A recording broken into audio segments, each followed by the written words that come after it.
I was pretty much a problem drinker waiting to happen.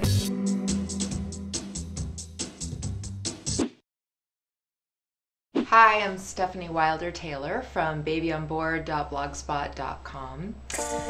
Also the author of a new book called It's Not Me, It's You, Subjective Recollections of a Terminally Optimistic, Chronically Sarcastic, Occasionally Inebriated Woman.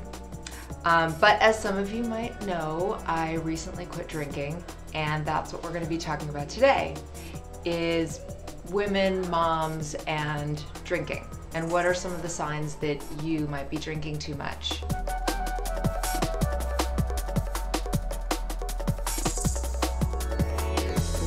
I think for me, I was pretty much a problem drinker waiting to happen. I think that when my twins were born prematurely, and spent time in the NICU, and then came home and had colic, and I had postpartum depression. I think all of those things exacerbated what was already a problem with drinking. There have been times in my life, I've written about it, back when I lost my job because of my website. I went through a period of drinking before noon because of the misery that I was in, and I had also gone off my antidepressant, and so it was clear that I was medicating with alcohol. I think that's the sign that you're drinking too much, is when you realize that you're medicating a problem with getting buzzed or getting drunk. If you're self-medicating, that is probably a sign that you do have a drinking problem. Now you can also self-medicate for, a period of time if you're going through a stressful situation like Heather with you losing your job. And then there's people that self-medicate and you can't really go back from that. I think I fall into that camp. It's funny because, I love watching Mad Men and I love the style of that era. And of course in that era it was like, pour mommy whatever in the blender.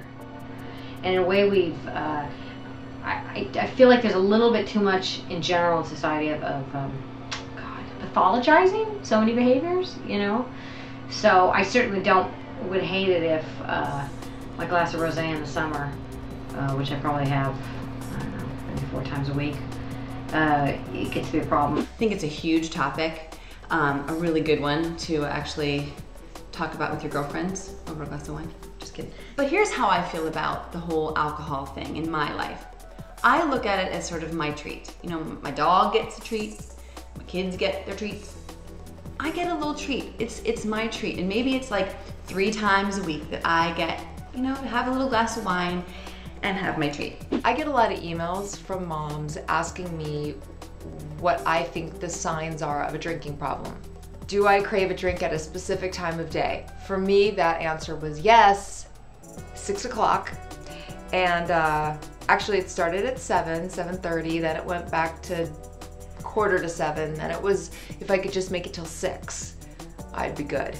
I don't think that's bad. I think if you're thinking of it at 6 a.m., that's the problem. But 6 p.m., I think could be okay. Do I drink every single day without a break? Yes. That answer is yes for me. Do I ever get belligerent with my husband and then wake up the next day and have no recollection of why we're not speaking to each other? Yeah, did that. Here's a big one. If you're asking yourself, do I need to cut down? Chances are you probably do. I think having a cocktail every night is perfectly fine to relax. And I think drinking socially is perfectly fine. I tried every which way to play games with myself to see if I could drink less, and I couldn't. So I ended up drinking more, and that's how I knew I needed to quit. Because I don't feel like I have, an alcohol problem, and I feel like if I did, and I saw that happening, I so commend you, Stephanie. I think it's fantastic that you have taken this step and said, this is a problem for me. I'm not going back on and now saying drinking's terrible, nobody should drink, drinking's the devil. I don't feel that way at all. I think that drinking in moderation is a great thing. What do you guys think about drinking? How much is too much? What are the warning signs that somebody might have a problem? Join the Momversation at momversation.com.